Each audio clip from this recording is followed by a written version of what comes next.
Do you know why so many people over 60 wake up in the morning feeling completely fine? And just a few hours later end up in an ambulance unable to speak, half their body numb?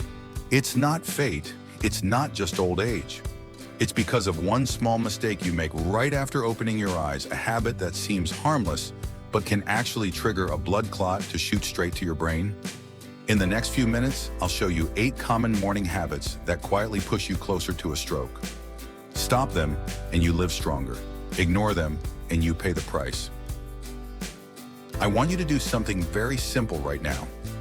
Think back to your most recent morning. You woke up, went to the bathroom, reached for your toothbrush, and your hand missed by just a little. Or maybe you took a sip of tea, and your lips didn't quite hold it. A bit dribbled out the corner of your mouth. You tried to button your shirt, but your fingers felt slow, clumsy, not quite under your control. You went to write a familiar word, milk, coffee, maybe even your own name, and your mind went blank for a few seconds. Have you ever felt something like that? Most people would say, I probably just wasn't fully awake, and shrug it off. That's what scares me the most. I'm a doctor. I've seen too many patients walk into my office and describe those same tiny moments, almost embarrassed, thinking they weren't worth mentioning. One of my patients, a sharp 74-year-old man, told me he'd been dropping his keys more often lately. His wife noticed his fingers fumbled when buttoning his shirt. No headache, no numbness. His speech was fine, but something was off. We ran a brain scan and found he just had a TIA, a transient ischemic attack, what people call a mini stroke. It sounds small, but it's not. It's a warning. When your body gives you these signs, it means a small part of your brain temporarily lost blood flow. And within the next 48 hours, your risk of a full-blown stroke, paralysis, speech loss, or worse, skyrockets. Here's what I need you to understand. A stroke doesn't always start with someone collapsing on the floor. Sometimes it starts with a stubborn shirt button. If you recognize it in time and get medical help fast, your risk of a major stroke can drop by more than 80%. Yes, more than 80%. That's not luck, that's awareness. This is not the time to say, I'm fine. This is the time to listen. This is the time to get checked. This is the time to protect the brain that's carried you through a lifetime. I want you to picture a very ordinary moment. You've just opened your eyes. You haven't even left the bed yet. The house is quiet, the morning light's still soft. You probably think this is the safest moment of the day. But after age 60, it's actually one of the most dangerous. Let me say this slowly so it sinks in. While you sleep, you go 6, 7, maybe 8 hours without drinking water. Your body quietly loses fluid through your breath and through your skin. That makes your blood just a little thicker by morning. Not thick like mud, but thick enough to move slower, to stick together more easily. Blood clots don't always come from accidents or injuries. Sometimes they just need the right conditions to form, and morning gives them exactly that. At the same time, your body triggers an ancient survival reflex. It releases cortisol. Cortisol is your internal alarm clock. It wakes you up, gets you ready to move. Sounds helpful, right? But cortisol also makes your heart beat harder and your blood vessels tighten. Then your blood pressure rises. At 30, your blood vessels can stretch and adapt easily. At 65, they've stiffened. The walls are thinner, more fragile, less forgiving. Now put it all together. Thicker blood, higher pressure, weaker vessel walls, more stress hormones. See the picture? That's why the first hour after you wake up is the brain's red zone, the time when the risk of a stroke or vessel rupture spikes sharply. One patient once told me, "Doctor, I just sat up and took a sip of coffee, and then everything went blurry." That's all it took. No fall, no marathon, just a morning. I'm not telling you this to scare you. I'm telling you this so you can be alert in the right way. Because when you know the morning is your most vulnerable hour, you can treat it like a ritual of protection, not a race to start the day. This is the moment when you choose peace or risk. 8 morning habits that quietly raise stroke. Risk after age 60. 1. Sitting still for the first 1-2 hours of the day. Let me ask you honestly, what does your morning look like? You wake up, walk into the kitchen, pour a cup of coffee. You sit down in your favorite chair. The TV's on. Your phone's open. You read the news, reply to a few messages, check the weather, maybe glance at your bank account. And then 30 minutes go by, 45, an hour. You've barely moved. Sounds harmless, right? It's what retirement rest looks like. But let me be blunt. After age 60, that's not rest. That's blood flow getting stuck. Here's why. Think of your heart as a pump and your brain as the VIP guest. For that guest to stay alert, blood has to reach it constantly. The problem is, after 60, the veins in your legs, the highways that carry blood back from your feet to your heart, then up to your brain, aren't as strong as they used to be. When you stay still too long right after waking up, blood pools in your legs, the flow slows down. And when blood moves too slowly, it's easier for clots to form. If one of those clots travels upward and blocks a vessel in your brain, that's a stroke. A stroke doesn't always start with a fall or an accident. Sometimes it starts with a quiet morning and a cup of coffee. One of my patients, 67 years old, told me, "Doctor, I was just sitting there reading sports news. I hadn't even started my day yet. But your brain doesn't care if you're lifting weights or lifting a coffee mug. It only cares whether blood is flowing right now." The good news is, your body doesn't need much. You don't have to hit the gym at 6 a.m. or go running. You just need to wake up your circulation. In the first 5-10 minutes after getting out of bed, stand up and march in place gently. Rotate your ankles, lift your heels and lower them like you're pumping blood from your calves upward. Stretch your arms above your head, then relax them. Take a slow walk around the house or out to the front door and back.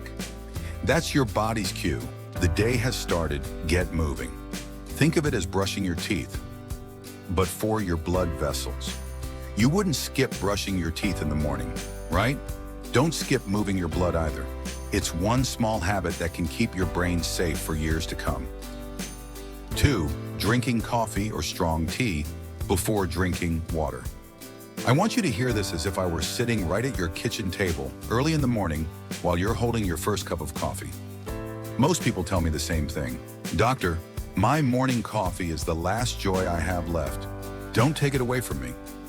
I get it. I'm not taking it away. I just want to change the order a little so your heart and brain don't have to pay the price. Picture your body like this. All night long, you haven't had a single sip of water, but you've still lost some. You've breathed out warm air. You've sweated a little without realizing it.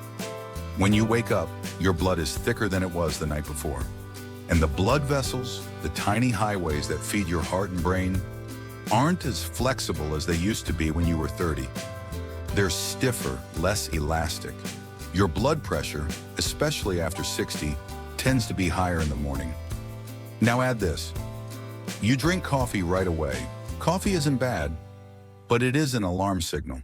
It kicks your sympathetic nervous system into gear, the fight or flight mode. Your heart beats faster. Your blood pressure rises even more. In other words, you're asking your heart to pump thicker blood through older, stiffer pipes at the most pressure-sensitive hour of the day. See the problem? One of my patients, 71, told me, "Doctor, I only drank half a cup of coffee. Then I felt my heart racing and my head spinning a bit. I thought it was just lack of sleep." It wasn't just sleep. It was your body saying, "I'm thirsty. Don't make me run a marathon before you give me water." The fix is almost too simple, so simple that people dismiss it. Before your coffee, drink a glass of warm water. Plain water is fine, or water with a slice of lemon. If you like something with more character, try a bit of preserved lemon. The older it is, the more beneficial it becomes. That first glass isn't just to wet your throat. It thins your blood. It refreshes your brain. It tells your circulation, "Relax, we'll wake up, but safely." I say this with total respect for your morning ritual. Coffee isn't the problem. Coffee before water is. That first glass of water is the smallest, cheapest, and smartest way to protect the brain that will carry you through the rest of your life. 3, diving into mental stress the moment you wake up. I want you to take an honest look at your own mornings. No sugarcoating. You open your eyes, your phone is right there, waiting like a hook. You touch the screen. Bad news. A text about money. An email marked urgent. A doctor's appointment reminder. A family message asking for help. Before you've even set your feet on the floor, the world is demanding a reaction from you. Ever notice your heart beating faster in those first seconds? That tight feeling in your chest, your neck tensing, a little pressure building in your head? Most people say, I'm probably just overreacting. I need you to understand, that's not just emotion, that's biology. After 60, your body wakes up in a very specific state. Cortisol, your natural stress hormone, is already high. It's designed to wake you up like an internal alarm clock. Your blood pressure also rises in that first hour after waking. And your blood vessels? They're not as flexible as they were in your 40s. So you're starting the day with your internal wires already tight. Then you pile on more mental stress, anger, money worries, bad news, anything that stirs deep emotion. From a neurological and vascular point of view, that's like snapping a guitar string that's already stretched to its limit. At 30, the string can stretch and recover. At 65, it's dry, brittle, and easier to break. One of my patients told me, "Doctor, I swear all I did was argue with my nephew on the phone about rent." 5 minutes later, the corner of my mouth went numb. 5 minutes, no running, no heavy lifting, just anger. I'm not telling you this to make you afraid. I'm telling you this so you can take back control of the first moments of your day. Morning is not the time to fight. It's the time to stabilize your nervous system, to let your blood vessels settle, to let your brain ease into its rhythm safely. Try one small thing tomorrow. Create a quiet buffer before you let the world in. Sit up straight, breathe slowly, drink warm water. Look out the window for a few minutes before you look at a screen. You're not hiding from life. You're just not letting it slam into your brain before your brain has buckled its seatbelt. This isn't luxury. This is neurovascular hygiene. It's how a smart person protects the brain that's carried them this far. 4, sitting in bed too long without letting your body adjust. I want you to picture this because it might have been you this very morning. You wake up, you open your eyes, but you don't get out of bed yet. You lean back on your pillows, grab your phone, scroll through the news, Facebook, maybe the weather or gas prices. 15 minutes pass, then 20, then 30. You tell yourself, I'm just resting a little longer. You think you're being kind to your body.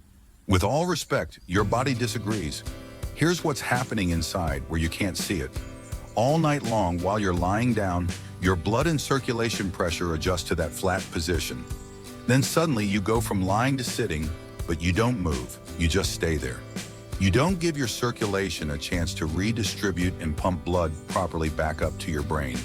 So even though you feel awake, your brain might not be getting enough blood yet. Then, after 20 or 30 minutes of sitting still like that, you swing your legs off the bed and stand up, fast, heading straight to the bathroom. That moment right there is one of the most dangerous I've seen in the ER. When you stand up suddenly, your blood pressure can dip, then spike. And if you strain while using the toilet, the pressure inside your head can shoot up again, sharply, like a whip crack. With aging blood vessels that are already stiff or fragile, that's the exact moment small strokes can begin. A flash of dizziness, a slight droop on one side of the mouth, speech that feels slower, or vision that briefly goes dark. Have you ever felt that? Things went dim for a second, then came back? Don't ignore it. Most people think danger comes from moving too fast. The truth? Sometimes danger comes from standing up too foolishly. Here's what I teach my patients, and I want you to try it tomorrow morning as a small gift to yourself. Don't jump out of bed. While you're still lying down, start with your ankles, make slow circles, flex and point your toes, tighten and relax your calves. You're waking up the venous pump that sends blood back toward your heart. Then sit up, but stay on the edge of the bed. Roll your shoulders, gently tilt your head side to side. Take a deep breath in and let it go slowly. Give your body 30 seconds to catch up before you stand. Then get up. You're not weak for slowing down like this. You're wise. You're treating your body like something worth keeping. not an old machine that needs to be kicked to start. This is how you tell your brain, I want you to stay with me for a long, long time. 5. Skipping breakfast entirely. Just coffee and pills, no food. I want you to look honestly at your morning routine and answer this. Have you ever taken your meds, had your coffee, and skipped breakfast? It sounds normal, even disciplined, right? But after 60, your body doesn't play by the old rules anymore. When you were younger, skipping breakfast might have just made your hands a little shaky or your mood a bit short. At 65, it can actually drop your blood sugar for real. And low blood sugar at this age doesn't always look dramatic, like in the movies. Sometimes it's just a lightheaded feeling, a moment when the room goes dim, your words stick together, or one side of your body feels a little strange. Maybe you've had that second when you're trying to say something simple and the word just disappears. People often say, guess I'm just not awake yet. But sometimes it's not about being sleepy, it's about your brain being hungry. Now add one more layer. Morning is when you take heart meds, blood pressure meds, diabetes meds.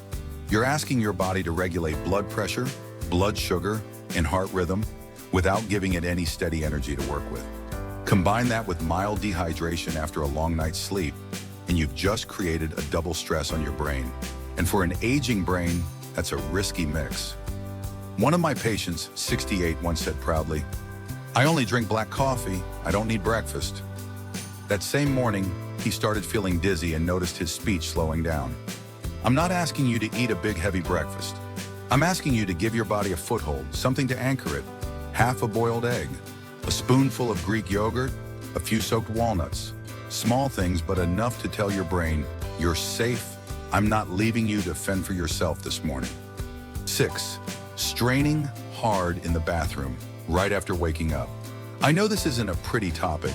It's not elegant, and it's definitely not something people like to talk about on camera. But I have to bring it up because this exact moment is one I've seen too many times right before someone ends up in the emergency room. Picture a perfectly normal morning. You just woke up. You haven't had any water yet. You haven't really moved around. You head straight to the bathroom thinking, let's just get this over with.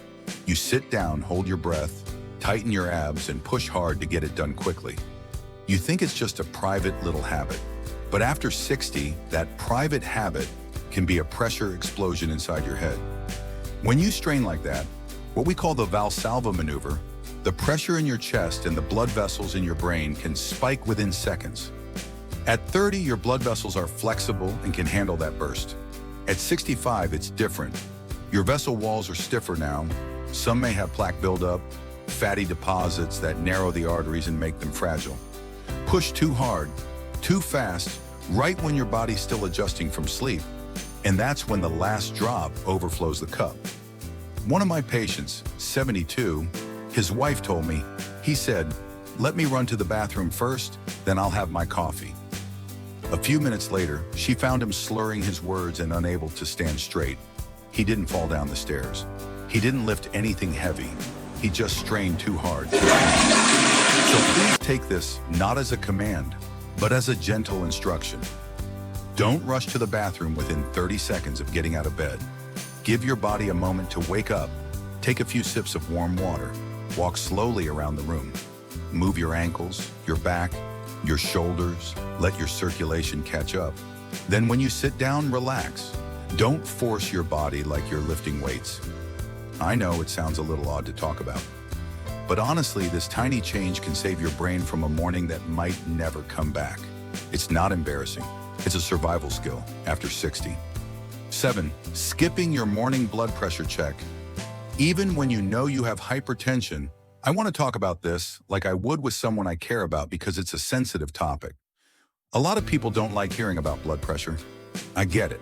It makes you feel like a patient, and nobody likes that label. But here's the plain, pencil-straight truth. High blood pressure pushes you toward a stroke faster than anything else after 60. Not family stress, not belly fat, blood pressure. What worries me most is this.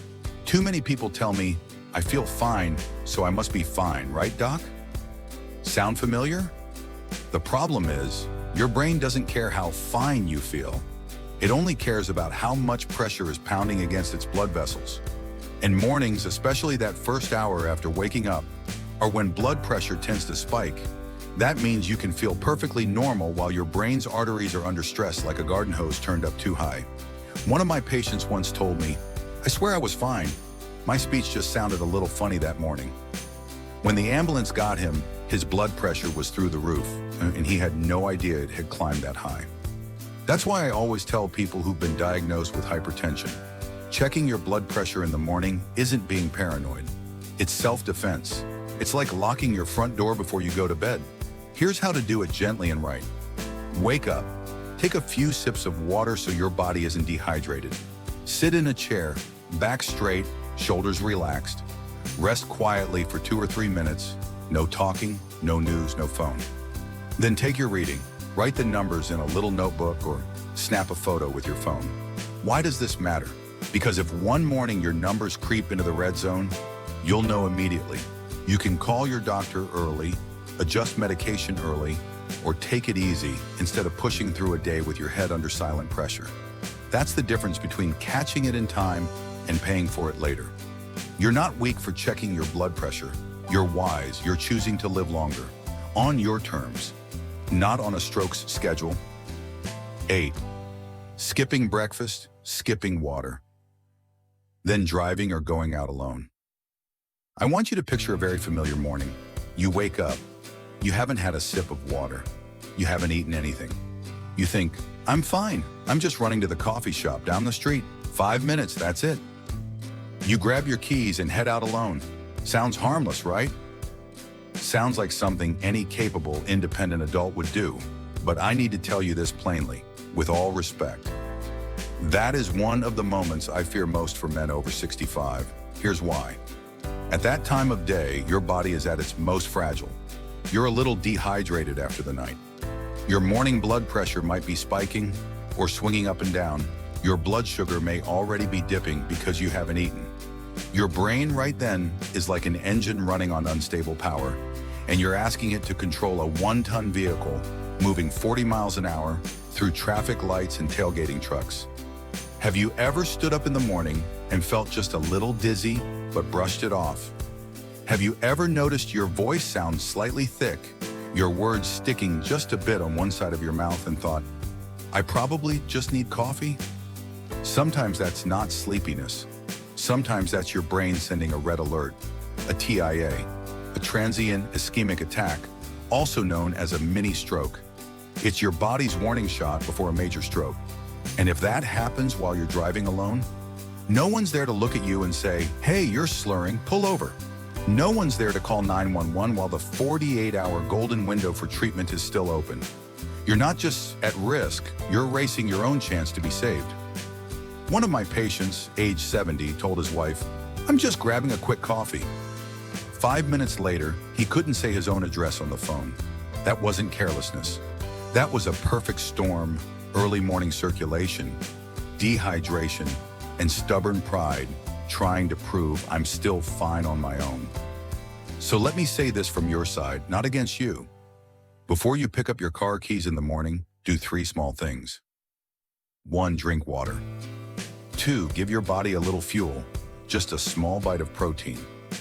3, ask yourself honestly, does anything feel off today? If the answer is, my legs feel weak, or my hand feels clumsy, or my mouth feels uneven, then driving alone isn't strength. It's gambling your memory, your speech, and the rest of your life. Final message. I want you to hear this part as a message from me, not a lecture. After 60, most people are surrounded by advice. Take this supplement. Buy that pill. This vitamin protects your arteries. That one cleans your brain. All urgent, all life-saving, all limited time. But I'm speaking as someone who has sat beside too many hospital beds after a stroke. Stroke prevention doesn't begin with an expensive bottle. It begins with listening to your body at the exact moments when it matters most. Please remember this simple truth. Your brain always speaks before it screams. The problem is, we often ignore it. If your hand feels clumsier than usual this morning, if your smile looks slightly uneven when you drink water, if your words suddenly trip or stick in your mouth, that's not always "I didn't sleep well." Those small, strange, fading signs may be a TIA, a mini stroke, a brief warning before the real one. And after a TIA, the next 48 hours are the golden window. In those 2 days, you can stop a major stroke from happening. I've seen people arrive at the hospital in time and walk out with their smile, their voice, and their memory intact. I've also seen people who said, "Let's see how I feel tomorrow," and tomorrow was never the same. Here's the second thing I want you to take with you. Morning is not innocent. For people over 60, the first hour after waking is when your brain is most vulnerable. Your body is slightly dehydrated. Your blood pressure is naturally higher. Your arteries are stiffer than they were at 40. That means how you step into your morning matters just as much, and sometimes even more, than what medicine you take. It means, do you drink water before your coffee? Do you move a little to get blood flowing to your brain? Or do you sit frozen on the bed for half an hour? Do you give your body a bit of steady fuel before taking your pills or driving? Or do you push through on empty? Do you let your brain wake up gently? Or do you hit it with stress, bad news, and arguments the moment your eyes open?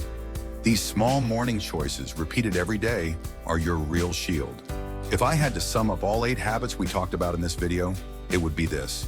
Don't let yourself be too dry, too still, too hungry, too tense, too rushed, or too alone in the morning.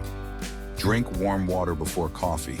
Move gently for 5-10 minutes to wake up your circulation. Don't sit frozen on your bed for half an hour and then jump up. Don't strain hard in the bathroom when your body isn't ready. Don't skip breakfast and swallow a handful of pills on an empty stomach. Don't drive alone if something feels off in your hands, your legs, or your speech. Check your morning blood pressure. If you know you have hypertension, the number matters more than how you feel. And please don't dump your financial worries, family stress, and the news cycle on your brain the minute it wakes up. I know that sounds like a lot, but really it all comes down to one gentle invitation.